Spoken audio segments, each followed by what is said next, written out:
Alors, chers collègues, bonjour. Et vraiment, on a eu une pause dans nos présentations. Finalement, on est ici sur le séminaire franco-russe et je voudrais juste noter que notre centre de recherche de Vologda coopère avec les experts du séminaire franco-russe et on a déjà reçu une édition de ce séminaire à Vologda. Notre présentation va se pencher sur une des sphères de nos recherches. On fait des études en économie régionale, en dynamique économique, et on se penche sur le problème de transformation économique. Donc, on va parler de tout cela. Pour objet d'étude, on a pris la région de nord-ouest de la Russie et pour la chronologie, on a pris la période de l'année 2022 jusqu'à l'année 2024. Donc, en fait, la période des sanctions. Je voudrais noter que le développement de l'économie régionale est défini par les processus qu'on observe en économie nationale et internationale. Et oui, bien évidemment, on est très bien informé, y compris par les présentations d'aujourd'hui et d'hier, de cette situation en économie nationale et internationale. Pour l'économie nationale, on a eu la présentation de M. Chirov. Dmitry Borisovitch a présenté la situation dans le secteur industriel de Russie. Et moi, je voudrais parler de l'économie de la région nord-ouest. Dans ma présentation, je voudrais toucher trois aspects. Je vais caractériser l'économie de nord-ouest, de la région nord-ouest. Et après, je voudrais présenter les résultats de monitoring de secteurs de production de la région nord-ouest. Et ici, je voudrais dire que, en fait, ce type de monitoring est effectué depuis 2021 et on publie le document informationnel, le bulletin sur Nord-Ouest. Et donc, je vais présenter quelques éléments de ce document aujourd'hui. D'abord, quelques mots sur quelle méthodologie on utilise pour notre monitoring. Premièrement, la base conceptuelle de notre monitoring, c'est la théorie nationale des comptes. La théorie nationale des comptables. Et donc, on prend en compte les revenus, la formation de revenus et l'utilisation de revenus. Pour les sources, on utilise les sources statistiques, la statistique officielle des autorités russes, et puis on effectue les sondages dans le secteur industriel. Et donc, ici, on a effectué cela aussi. L'échantillon était au niveau de 110 entreprises et on prend la statistique de toutes les régions de la Russie, sauf les nouveaux territoires.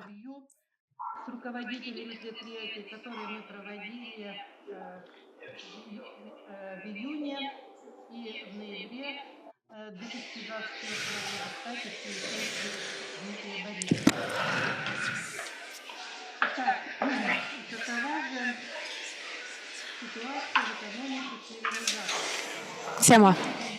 C'est à moi. Oh, so sorry, it's mine. No, it's okay. I'll be leaving soon, so thank you so much.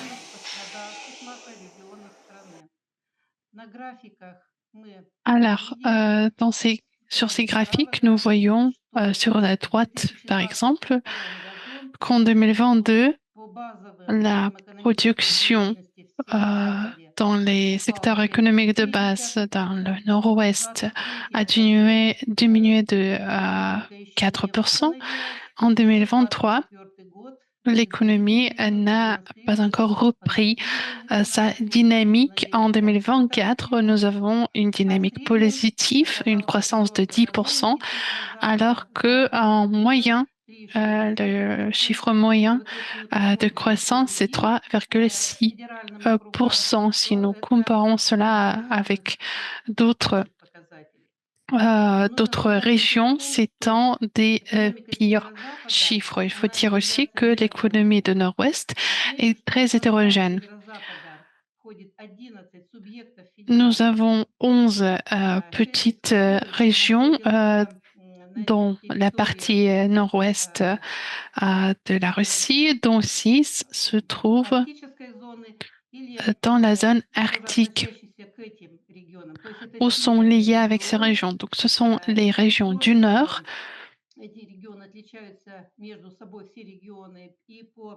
Ensuite, toutes les régions sont différentes en ce qui concerne la structure de leur économie et cela donne des dynamiques de production très, très différentes dans les secteurs économiques de base.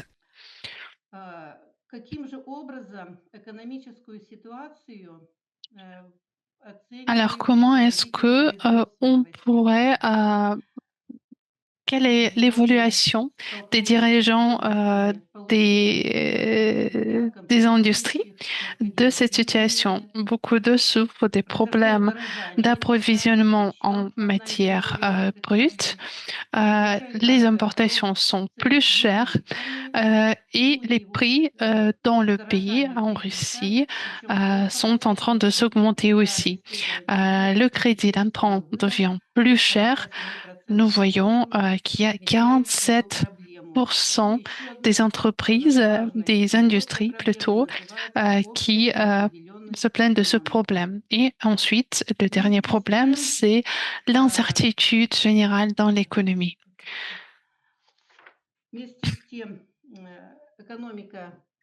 En même temps, l'économie fonctionne toujours. Et quelles sont les fonctions de l'économie du nord-ouest de la Russie? Ces fonctions sont déterminées tout d'abord par le positionnement géographique et par l'accès de ces régions du nord et ouest aux ressources naturelles. Ce qui détermine une des fonctions principales de cette partie de la Russie, c'est le lien de la Russie avec les pays européens et d'autres régions du monde. En même temps, les sanctions ont eu des implications très négatives parce que beaucoup de ces régions du nord-ouest vivaient des exportations. Donc, il y a eu des régions qui exportaient des minéraux, des produits de la foresterie. Et sans doute, on a eu aussi des implications très, très négatives pour la dynamique de l'économie. La structure du produit régional brut nous montre que l'agriculture, la foresterie, la pêcherie correspond à 2%. 6%, c'est l'exploitation des minéraux. 17%, ce sont les industries de traitement. 29,5%, c'est le commerce en gros et en détail. 7,3%, les transports, le stockage. Et 3,4%, c'est la construction, le bâtiment. Donc, ce sont les bases de l'économie du nord-ouest de la Russie qui déterminent sa focalisation présentés sur ce diapositive. C'est la construction automobile, c'est le traitement de bois, c'est le tourisme aussi.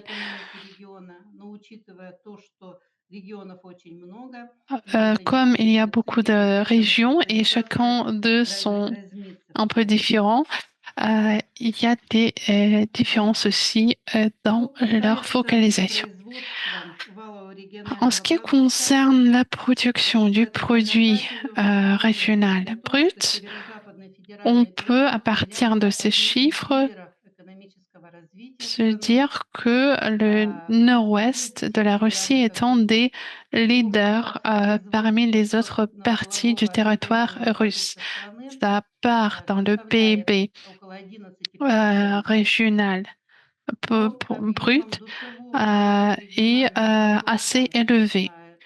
Si on considère le PRB par personne, le nord-ouest de la Russie se positionne à la deuxième place. Mais en même temps, nous voyons ici sur ces graphiques la grande hétérogénéité dans cette partie du territoire avec la plus grande part représentée par Saint-Pétersbourg et sa région, 59% pour la ville et 9% pour sa région. Ensuite, la ville de Mourmansk avec 6%, Vologda avec 5%.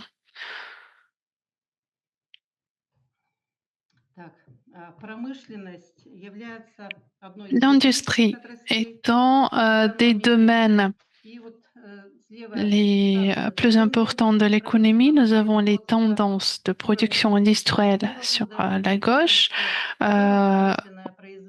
comparées au niveau de l'année 2008, et nous voyons une tendance positive dans le nord-ouest comme dans d'autres parties de la Fédération de Russie, mais par exemple, les industries de traitement et l'exploitation des minéraux, on voit que les dynamiques sont différentes. Si on considère la dynamique de production industrielle dans la région, dans le cadre régional, on peut voir cette même hétérogénéité. Il y a des régions qui sont toujours en retard si on regarde les données de 2023. En 2024, on a eu un accroissement de production industrielle. La croissance s'élève à 8,4%, ce qui est plus élevé que la moyenne pour la Fédération de Russie. Saint-Pétersbourg, encore une fois, étant des leaders, ainsi que quelques autres régions. Quelle est la dynamique par industrie, par secteur industriel? Ici, nous voyons les résultats et nous voyons aussi que la production des produits finis, donc des médicaments, des textiles, etc., sur toute la période de l'analyse, ces secteurs ont montré des taux de croissance assez élevés. En ce qui concerne la demande intermédiaire, la croissance était moins importante. C'est par exemple le traitement de bois, la production des plastiques.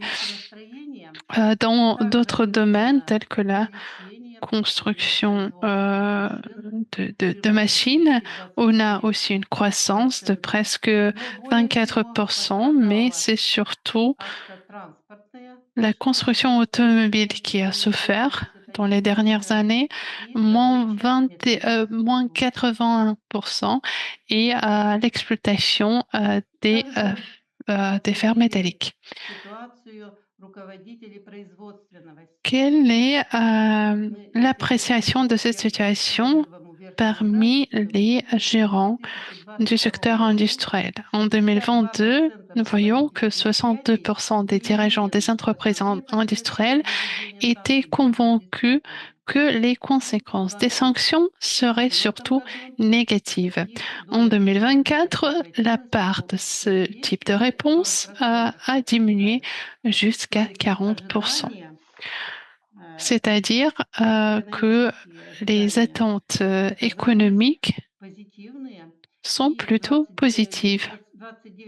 Et 29% des dirigeants des entreprises industrielles considèrent que dans le futur proche, en 2025-26, la situation économique va s'améliorer, alors que dans les années précédentes, la part de ces réponses était au niveau de 11%. De la même manière, on peut quelle est l'adaptation du secteur industriel aux nouvelles conditions économiques? Ce graphique nous montre que tout d'abord, c'est la recherche des nouvelles sources de matières premières et des différentes pièces détachables. C'est la recherche des nouveaux marchés à l'intérieur du pays et à l'extérieur. C'est la recherche des sources des matières premières et des pièces détachées à l'extérieur du pays, autour de la moitié des personnes qui ont répondu. C'est la modernisation des nouvelles technologies, la modernisation de la production en général, et ensuite la recherche visant à faire évoluer l'assortiment des produits et d'améliorer leur qualité. En même temps, il y a des contraintes à la croissance de la production industrielle. Notamment, ce sont les prix élevés pour les matières premières. Pour les combustibles, l'énergie et les matériaux, c'est la demande insuffisante sur le marché intérieur. C'est le taux d'intérêt très élevé pour les emprunts. C'est une des contradictions qui est nommée le plus souvent par les dirigeants. Et nous voyons que 47% en 2024 comparé à 20% en 2021. C'est une augmentation par 2, presque. C'est un des facteurs qui contraint le plus la production.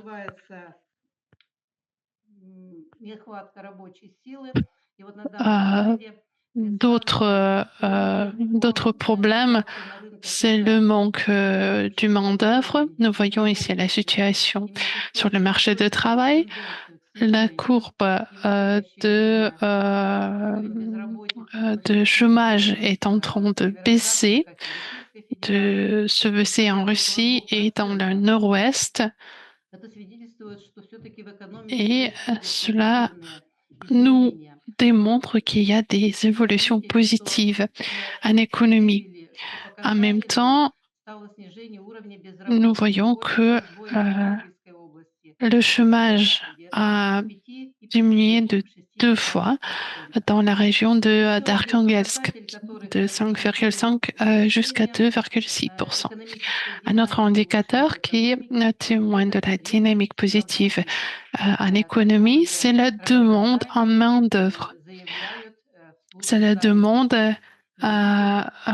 qui est présentée au service d'emploi par les entreprises. Il y a beaucoup d'emplois disponibles, ce qui témoigne de la situation positive en industrie et en économie en général. Un autre aspect auquel je voudrais toucher, c'est l'agriculture dans le nord-ouest de la Russie. Bien que j'ai déjà démontré que le PRB du nord-ouest a présente seulement 2,1% de contribution d'agriculture. Il y a un nombre de régions, surtout dans le sud du nord-ouest, dans le sud-ouest du nord-ouest, l'agriculture est très présente et très importante parce que elle contribue à la sécurité alimentaire et propose l'emploi à la plus grande partie de la population de ces régions du sud, du nord-ouest. C'est pourquoi il est important de voir la dynamique. Vous voyez les tendances sur ce graphique à partir de 2018. On a une croissance stable, assurée, des volumes de production agriculturelle. Mais il faut prendre en compte certaines particularités climatiques et naturelles. Il faut dire que c'est surtout l'élevage des animaux et l'élevage des plantes utilisées pour les animaux, pour les bêtes qui sont en première place. Et donc, il y a plusieurs régions qui se démarquent par le développement de cet aspect agriculturel et ils provisionnent 85% de production des produits dans ce domaine. La dynamique dans l'agriculture est surtout positive. Il y a une petite croissance, mais stable, et c'est quelque chose qu'on témoigne dans toutes les parties de la Russie. Quelques mots sur les revenus de la population, les revenus des entreprises et de l'État. Quelles sont les tendances? Les revenus de la population sont présentés sur ce graphique. Nous voyons que les revenus réels de la population augmentent. C'est une croissance qui a commencé après la chute 2022. Toutefois, on ne voit pas cette croissance partout. En 2023, par exemple, toutes les régions de la Russie ont vu une croissance des revenus de la population. En même temps, le volume dans certaines régions de la Russie, le volume des revenus par personne sont inférieurs à la moyenne dans le pays. C'est le cas à Vologda, à Kaliningrad, à Novgorod et à Pskov. Donc, il y a bien une croissance des revenus, mais ce n'est pas toujours très homogène. En ce qui concerne les revenus d'organisation, d'entreprise, ici, vous voyez les résultats financiers pour les entreprises et comme vous voyez ici, la situation n'est pas stable. Cela peut être déduit par les indicateurs présentés dans ce tableau et selon les résultats sur le bilan de 2023, les entreprises commerciales montrent le résultat positif et la croissance de leurs revenus, mais certaines entreprises n'ont pas eu de croissance. En ce qui concerne cette année et les résultats prémédiaires, on voit les résultats négatifs de l'activité commerciale des entrepreneurs, la diminution d'activité avec certaines régions est au niveau de 24%, mais les autres régions montrent les résultats plus positifs. Et en fait, même qu'on voit la récupération, la restauration de l'activité dans le secteur d'entrepreneuriat, en fait, il y a toujours des problèmes observables.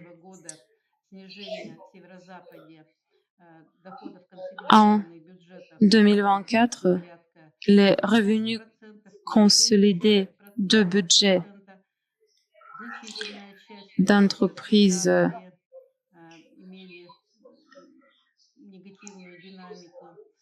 étaient au niveau de 4%, mais beaucoup d'entreprises avaient des résultats négatifs, mais en fait, en 2024, la croissance cumulative de la région de Nord-Ouest est au niveau de 2,7%, avec Saint-Pétersbourg et la région de Nenetsk parmi les leaders.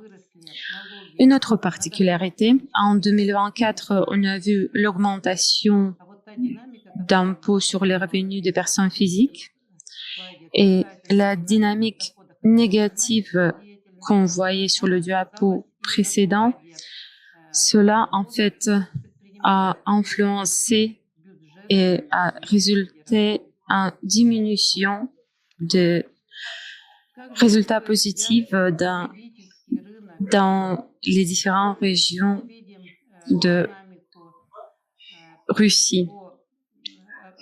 Voyons la situation sur le marché de consommateurs.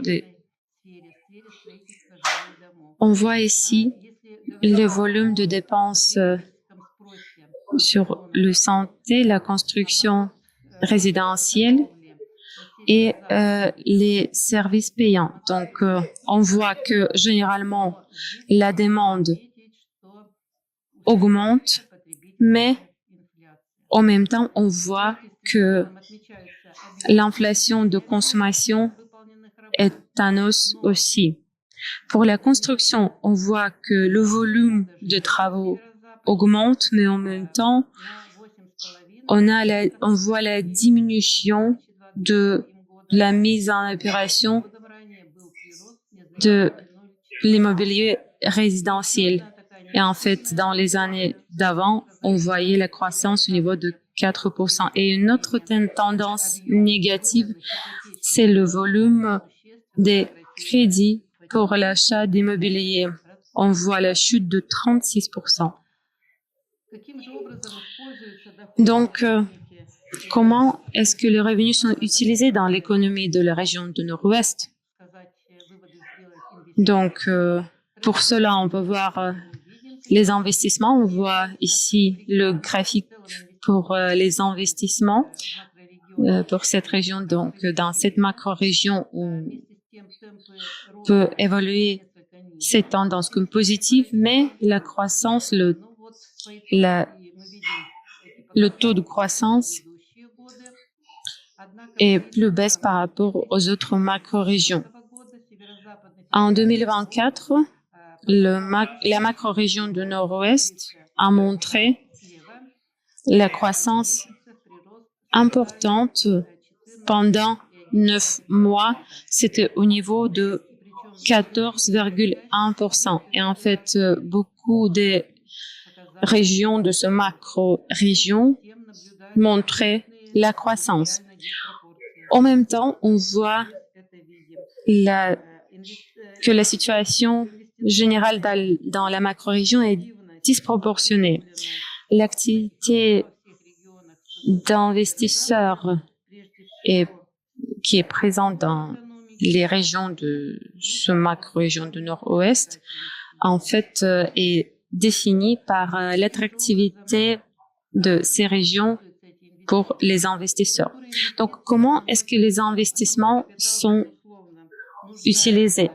Bien évidemment, c'est pour la formation de capital brut et on voit que il y a une détérioration des fonds et c'est pourquoi il faut des investissements. Les investissements sont utilisés pour la construction des bâtiments et pour les équipements et les machines. En même temps, on peut dire que dans les situations de hausse de taux d'intérêt et dans la situation d'instabilité économique, beaucoup d'entreprises doivent réduire leur programme d'investissement. Et en fait, les dépenses pour l'achat d'équipements et des machines, ces budgets, très souvent, sont utilisés pour réparer les équipements d'aujourd'hui et on ne voit pas beaucoup de modernisation, de renouvellement d'équipements. En ce qui concerne la structure de ces investissements dans les fonds, dans les ressources d'entreprise, selon la statistique, on voit que les ressources propres ont devenu plus importantes. Et on voit que les emprunts ont utilisé moins, qui est compensé par l'aide de la part de l'État. Les dirigeants d'entreprises notent que les ressources d'investissement principales sont les propres fonds d'entreprise. 30% de répondeurs ont donné cette réponse.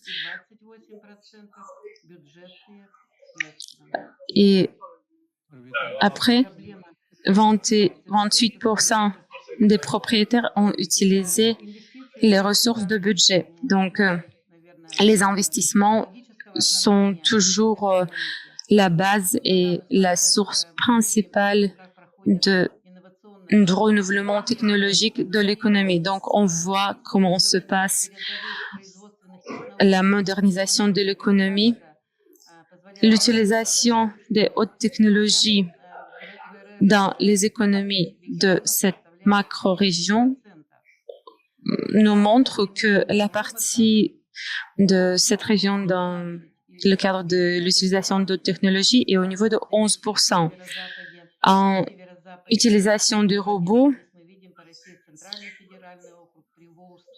on voit que cette macro-région prend troisième place avec 16%.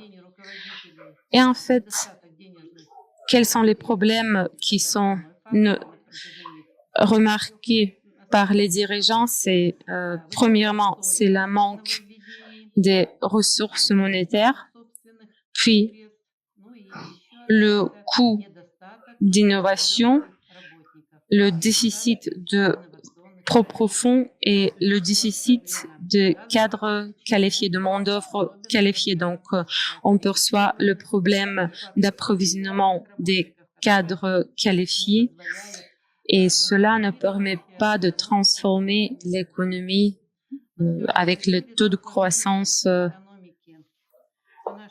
désiré. Mais en fait, si on pose la question, est-ce qu'on voit que l'économie devient de plus en plus complexe? Oui. En fait, on voit que de moins en moins, on exporte les matières premières. Mais si on compare les indicateurs d'aujourd'hui avec l'année 2020,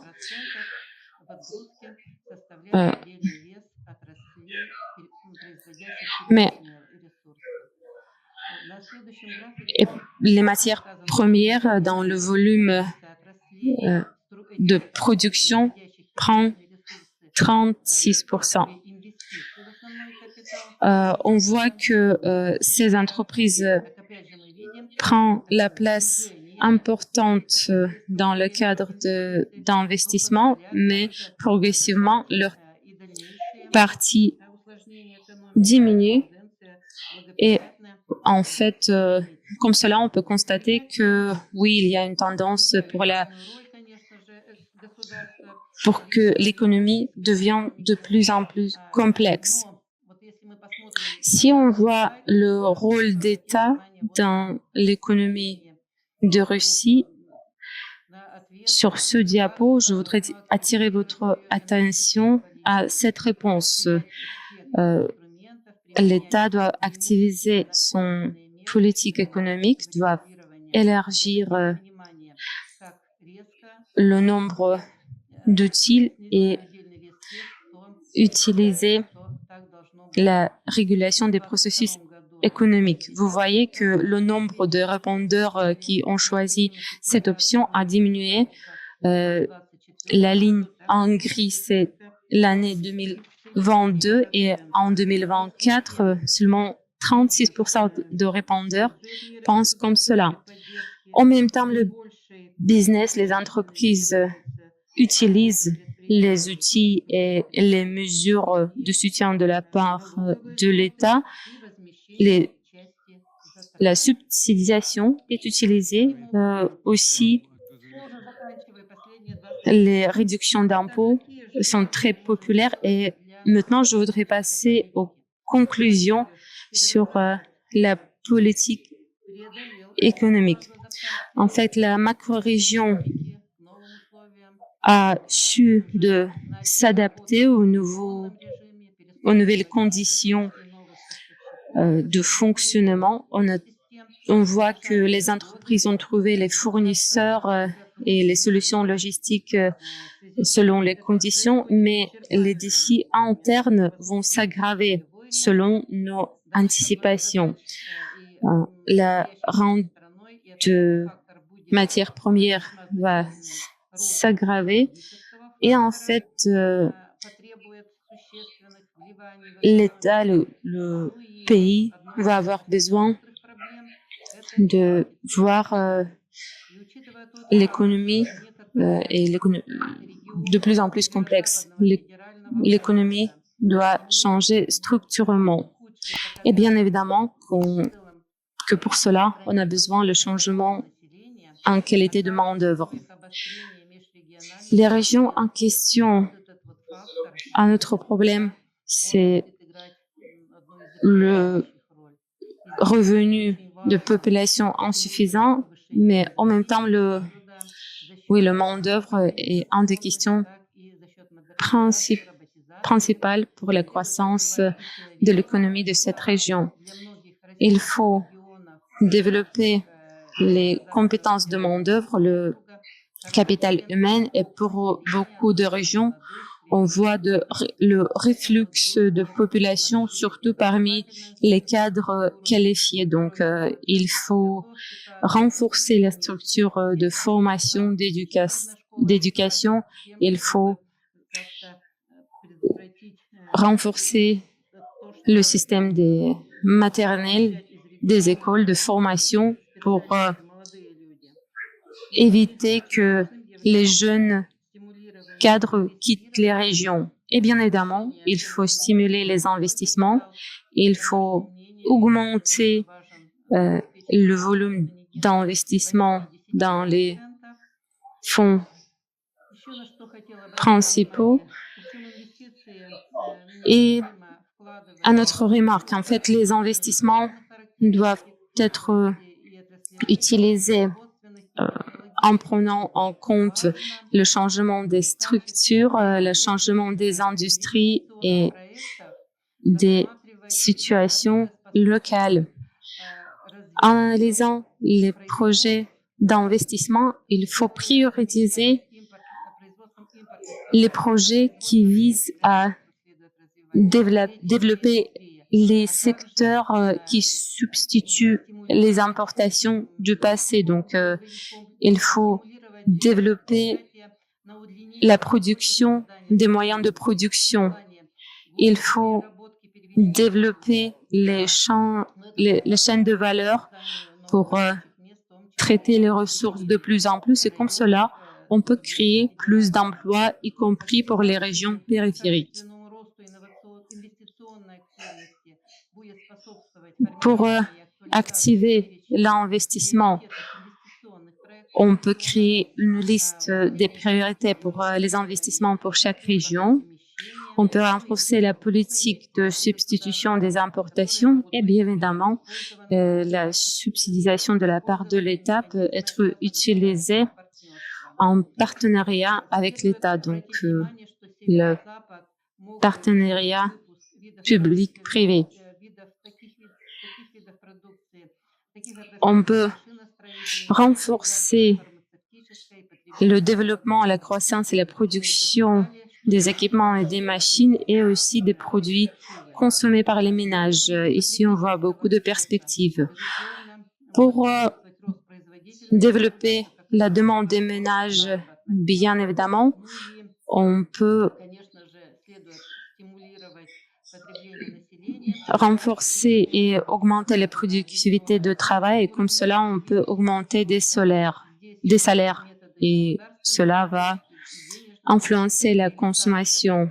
Bien évidemment, les mesures de l'aide et les programmes de développement vont aider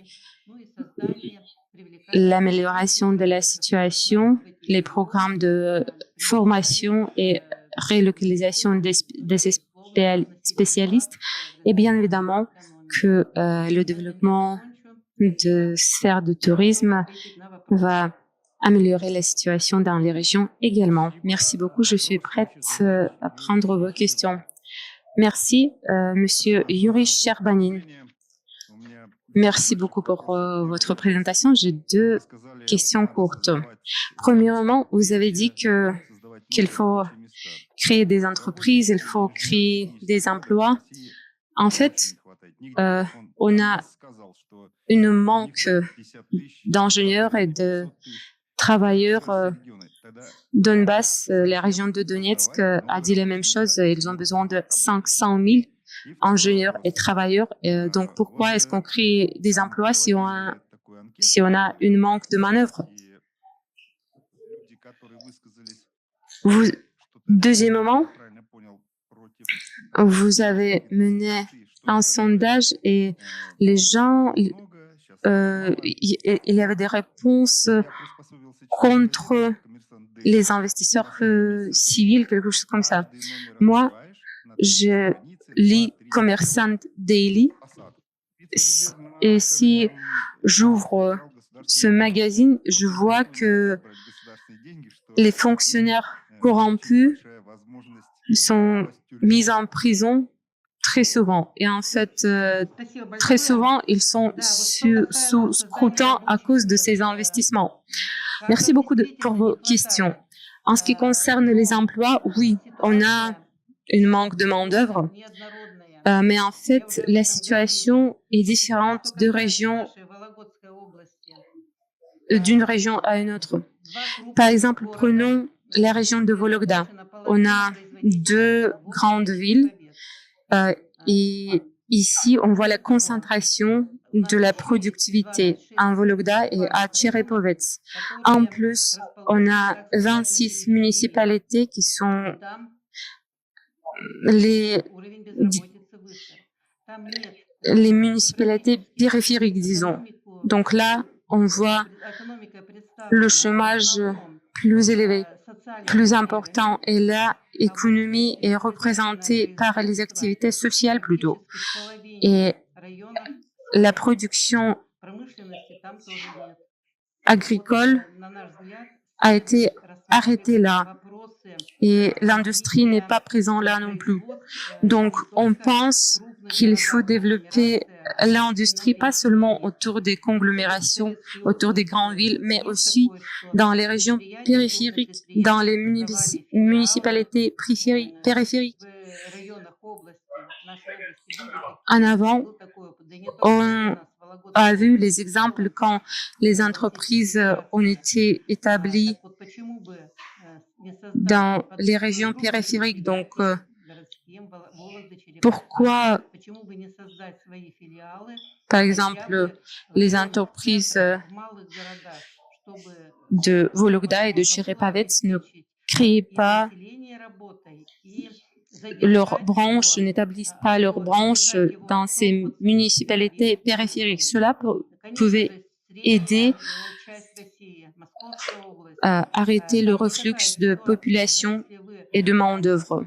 Dans la région de Moscou, la situation est différente, mais si vous visitez les régions du nord-ouest de notre pays, et par exemple la région de Vologda, vous allez voir que la situation est très difficile. Et vraiment, on voit le reflux de population de ces régions et la désertification de ces régions. Donc, il faut créer de l'emploi, bien évidemment.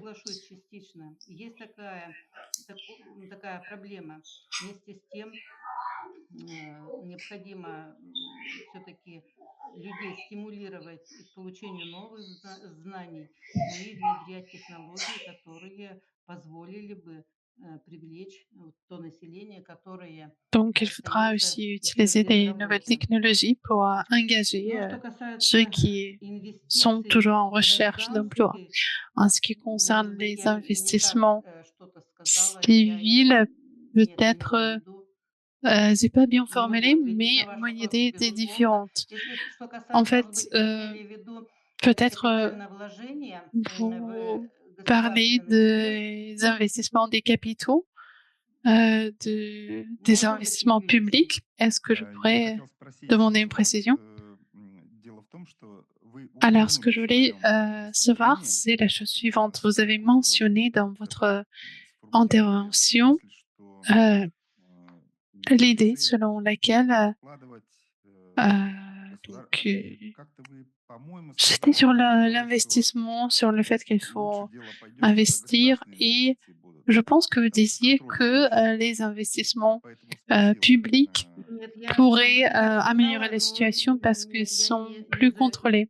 не это имела в Réponse. виду. Non, ce n'est pas du tout ça que je voulais dire, c'est peut-être une Конечно, faute de государственные formulation. инвестиции, они Bien sûr, les имеют место быть, но investissements в основном это средства, publics которые вкладываются в развитие sont, социальной сферы, социальной voilà, sont importants, инфраструктуры, mais normalement, ce и sont в том числе, да, les Вологодская investissements область, dans le domaine по-моему, social. 50, если не ошибаюсь, 52 Si je ne me миллиона trompe pas, рублей il y avait было 52 выдано, millions субсидировано средств в en развитие subsides социальной инфраструктуры investis dans le населения développement de через так l'infrastructure называемый такой sociale инструмент у нас есть à новый travers бюджет, l'instrument qui когда s'appelle le budget на местах populaire. Ça veut dire que au niveau local, организуются on какие-то organise проекты, certains которые projets, позволяют решить те или иные небольшие des задачи, projets qui и permettent résoudre certains часть petits средств на problèmes et реализацию une этих проектов partie субсидируется, des, в том числе и из des fonds регионального бюджета, pour financer ces средств projets sont муниципального, ну des или subsides какую-то часть du budget составляют régional, parfois du budget средства municipal, частных лиц и et организаций. en certaines parties, ce Только это sont я les имела в fonds виду. privés. C'est ce que je voulais dire quand j'ai parlé des investissements.